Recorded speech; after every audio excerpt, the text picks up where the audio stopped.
monde, c'est Atsuki-san et on se retrouve pour une nouvelle critique analyse des épisodes de One Piece. On va parler de l'épisode 779. Ça y est, on est vraiment rentré dans l'arc Totland. Donc on n'aura plus ce petit moment avec la rêverie. On aura vraiment tous les moments consacrés donc à Luffy, à Sanji. Vraiment tout ça, on aura maintenant dans le reste de ces épisodes. Et franchement, j'ai bien aimé cet épisode. Vraiment le moment un petit peu fou rire. C'est vrai qu'il y a un moment de fou rire que j'attendais vraiment dans les épisodes. Parce que quand j'ai lu le chapitre, j'ai déjà été pété de rire. Donc j'avais vraiment envie de regarder un petit peu cet épisode. Et franchement, j'ai pas été déçue. Il était quand même pas mal. Alors souvenez-vous, dans l'épisode précédent, il y a eu Pedro qui avait pris le journal de la mouette et qui l'avait lu comme quoi, dans le plus gros titre, que le quartier général de l'armée révolutionnaire, donc Batingo, a été localisé et a été saccagé. Voilà. Donc il s'est posé pas mal de questions par rapport à ça. Et du coup, bah en fait, il va demander à Chopper, qui est en train de soigner Peck Mom, d'aller chercher Luffy pour lui dire de venir nouveau voir Pedro, donc aller ouais, sur le bateau, vous savez là où il y a l'espace vert. Je sais pas je sais pas les noms des parties d'un bateau. Voilà.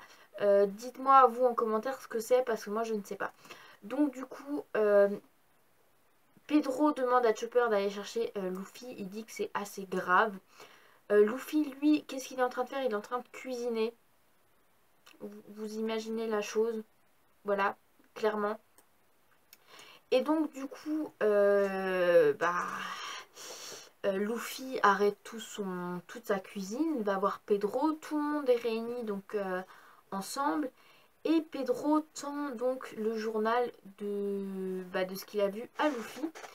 Et il lui dit, ben voilà, je te montre ceci parce que j'ai entendu dire que t'étais le fils de Dragon, donc le chef de l'armée révolutionnaire. Donc Luffy lui dit oui.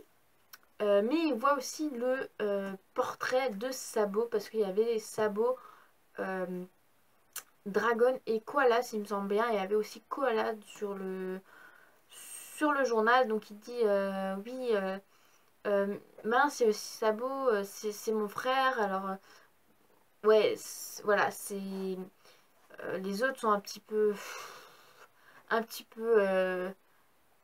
Je sais pas comment vous dire ça, mais déprimé par Luffy. Voilà, clairement. Lui, il pense à son... Oui, il pense à son frère, c'est gentil, mais je veux dire, là, on parle vraiment de quelque chose de gros, donc la localisation du quartier de l'armée révolutionnaire et aussi de la destruction du quartier, quoi. Enfin, voilà, et lui, il pense un petit peu à son frère, c'est gentil, c'est mignon, mais là, on parle un petit peu de plus gros. Ensuite, il va voir le portrait de Dragon, il va dire, ah, c'est lui, mon père. Alors, les autres, ils sont un peu encore désespérés. Il a dit, bah oui, c'est lui. Ton grand-père te l'avait dit il y a 2 ans, quand ils étaient sur Water 7, tout le monde le sait, Robin le sait. Alors, comment ça se fait que tu t'es pas renseigné avant, pendant ces 2 ans où tu étais en entraînement? Je te fais pas dire, mais Robin a été entraîné par ton père, voilà, par Dragon. Et Luffy, il n'en sait rien. Donc, Luffy était quand même un petit peu coupé du monde, c'est vrai. Mais ouais, Luffy est un peu choqué de voir l'image de son père. Et surtout, la réponse c'est lui mon père. Il me ressemble pas du tout. Voilà, un petit peu la chose. Ouais, Luffy est désespérant, clairement. Et ensuite, on va voir Chopper qui essaie de un petit peu interrompre cette conversation. Donc, Luffy est inquiet aussi par rapport à son frère. Mais Pedro lui dit, s'il n'y a rien dans le journal, ça veut dire qu'ils vont bien. Voilà. Donc Chopper, lui, il essaie de interrompre la conversation. Et une fois qu'ils ont fini de parler, Luffy lui dit, qu'est-ce qui se passe?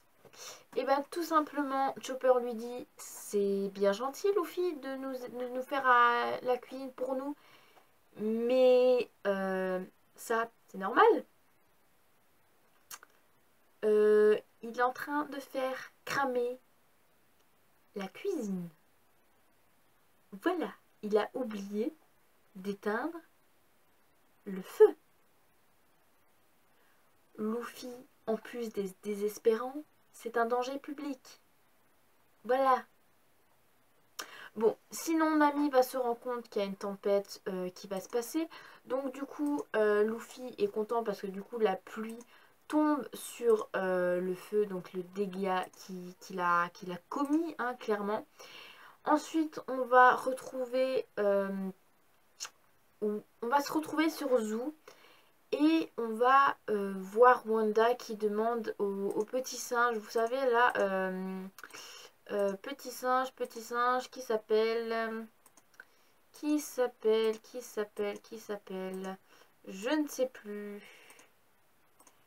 Ouais, le petit singe quoi, qui s'est fait avoir par Carotte et qui lui a tendu les bananes. Donc du coup, ouais, je sais plus comment il s'appelle ce petit singe. Mais bon, du coup, tout ce qu'elle essaie de dire, c'est voilà, Wanda, elle est partie où?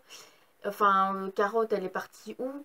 Et du coup, bah voilà, le singe a quand même cafeté, mais enfin, elle a même compris hein, qu'elle était partie avec Luffy et les autres.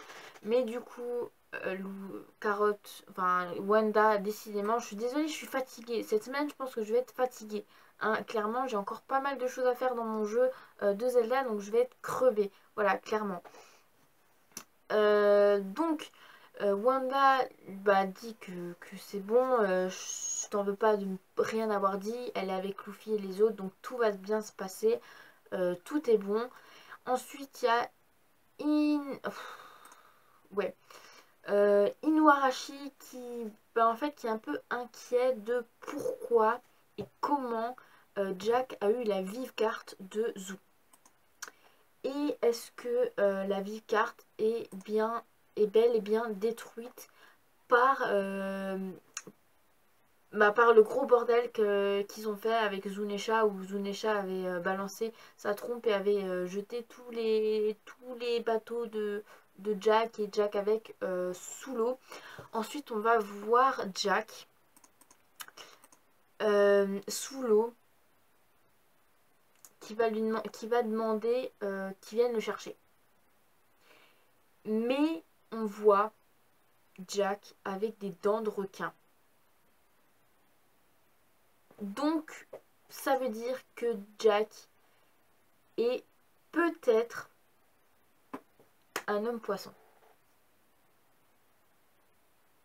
Oui, je sais, un homme poisson qui a un pouvoir de mammouth. Mais les dents font vraiment croire que c'est un homme poisson. Je ne sais pas vous, mais moi franchement, je pense que ça me choquerait même pas que de savoir que c'est un homme poisson, clairement. Donc voilà. Donc en fait, il dit juste que, il dit dépêche-toi de me remonter. Ensuite, on va retrouver nouveau Luffy qui, tout simplement, c'est un moment qui m'a fait aussi marrer. Mais en fait, on va le voir. On va le voir en train de tendre sa bouffe qu'il a fait. Et en fait, ça s'appelle le spécial curry de Luffy. Voilà, le curry spécial de Luffy. Mais honnêtement, ce truc est juste immonde. En fait, il a foutu des poissons avec encore des arêtes, la tête, mais vraiment de tout. En fait, il a tout foutu dedans. Il a foutu du riz cru, voilà, clairement. On voit vraiment les autres en train de dire c'est pas comestible, c'est pas bon, qu'est-ce que j'ai fait pour mériter ça, voilà. Mais clairement, le truc, la marmite entière est vraiment horrible. Luffy commence à goûter et il vient et fait c'est dégueulasse. Non, honnêtement, Luffy est désespérant. Voilà, on voit, on les entend dire, écoute, tu vas gaspiller tout ça, mais si Sanji était là, je peux même pas te dire comme il serait furieux. Nami essaie de voir, je pense que Nami voulait essayer de voir pour cuisiner quelque chose, et elle rentre dans la réserve à nourriture, il n'y avait plus rien. En fait, Luffy avait tout pris pour son plat. Et en fait, cette réserve aurait dû tenir une semaine. Cette nourriture aurait dû tenir une semaine. Et là, ils sont partis en mer depuis un jour. Luffy est désespérant. Luffy est désespérant. On voit Brook en train de dire Sanji, s'il te plaît, reviens, sauve-nous. Ils sont en train de mourir de faim et ils vont devoir partir sur l'île de Totland sans nourriture. On voit bien le petit mot de fin en fait avant le petit mot de fin. On voit du coup le groupe de Luffy doit surmonter une pénurie de nourriture dès leur premier jour de voyage. Luffy est complètement con. Honnêtement, il est désespérant. Sinon, qu'est-ce qu'on voit aussi dans ce chapitre, enfin de cet épisode? Clairement, on va retrouver Jack qui va en fait essayer de boire, enfin qui va boire clairement. Et on va commencer à le voir pleurer. Il va commencer à dire oui, pauvre Joker, ouais, pauvre Joker, qu'est-ce que t'as fait? Pourquoi on peut plus avoir de fruits de démon artificiels? Enfin, on le voit vraiment en train de pleurer. Et ensuite, on le voit en train d'être furieux. On voit deux de ses gardes en fait de tenir l'affiche de l'eau et de Luffy et on le voit en train de prendre sa masse et de les toucher, enfin toucher les affiches. On voit les deux soldats voler en l'air. Voilà, on les voit clairement voler, carrément, tellement la masse est puissante qu'en fait le mur ouais, on voit un trou dans le mur, on les voit vlandiguer, je sais pas comment on dit, hein, excusez-moi déjà je suis encore fatiguée, donc on les voit carrément partir dans la mer, enfin vraiment le truc, ouais, le gros truc, on le voit pleurer, puis ensuite on le voit furieux, et ensuite on va lui dire, bah voilà, de toute façon, ils n'arriveront pas à venir jusqu'ici, et honnêtement, il va dire à quelqu'un qui est entre des barreaux, il va dire, toi là, tu vas dire à ces abrutis de ta génération, bah, qu'il ferait mieux de fuir, voilà, parce que on va pas jouer aux pirates, clairement.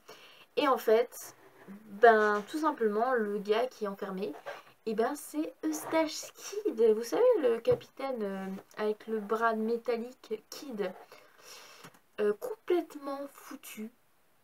On le voit, on sent comme ça, vraiment mal au point. Voilà. Je pense qu'il a voulu se mesurer tout seul à Kaido. Et je pense qu'il s'en est pris plein la tronche. Voilà, clairement. Et à mon avis, je pense que là où ils sont, donc là où est Kaido, je pense que ça doit être sur le pays de Wano. Je sais pas, il y a de la neige, donc je vois bien moi le pays de Wano avec de la neige. Voilà. Mais en tout cas, on voit de toute façon, on voit Kid complètement amoché. Et je pense qu'on en saura plus aussi par rapport à Kids. Et en tout cas, l'épisode de la semaine prochaine, je pense que c'est un épisode un peu HS hors série. Parce qu'on va voir Luffy et les autres aller dans une base de la marine. En fait, ils vont voir les rookies de la marine. Donc les nouveaux... enfin, les nouveaux membres de la marine. Et en fait, ils sont en train de chercher de la nourriture. En fait, on les voit en tenue de marine. Alors franchement, je pense que ça doit être ouais, ça doit être un épisode un peu HS. clairement. L'épisode de la semaine prochaine va s'appeler Une bataille affamée, Luffy et les rookies de la marine. Voilà. Donc je pense que ça doit être une série, enfin un épisode HS, parce que honnêtement il n'y avait pas ça dans les chapitres. On va voir ce que ça va donner, s'il est bien, s'il est pas bien, on va voir un petit peu tout ça. Mais en tout cas, moi je vous dis, hein, j'ai hâte d'être sur l'île de Big Mom. Voilà, de retrouver Sanji, mon petit Sanji, voilà, clairement, j'ai trop hâte. Sinon, je vous souhaite une très très bonne soirée. Oui, c'est déjà fini, la critique analyse est finie. Vous avez vu que j'ai pu m'emmêler plein de fois les pédales. Je pense que je vais être un petit peu fatiguée pendant les 2 semaines qui vont suivre. Parce que je vais tellement être à fond dans le nouveau jeu Zelda que, ben, clairement, je pense que je vais même pas voir l'heure et je pense que je vais faire des nuits blanches. Je le sens bien, moi. Là, ce soir, j'ai pas pu, je suis allée à la Zumba, donc du coup, ben, j'ai pas pu jouer. Je suis vraiment deg parce que j'ai des choses à faire dans le jeu là. Il y a tellement de choses à faire, mais tout ça, je vous ferai une vidéo un petit peu en détail. Peut-être cette semaine, voilà, peut-être, ça peut être sympa de vous faire une petite vidéo sympathique sur le nouveau jeu Zelda. Mais en tout cas, du coup, bah, moi je vous laisse pour cette critique analyse de l'épisode 779 de One Piece. Et on se retrouve la semaine prochaine pour l'épisode 780. Voilà, maintenant on est au chiffre 80 de One Piece. Donc je vous souhaite une très très bonne soirée et je vous dis à de prochaines aventures One Piece. Allez, salut mes Nakama!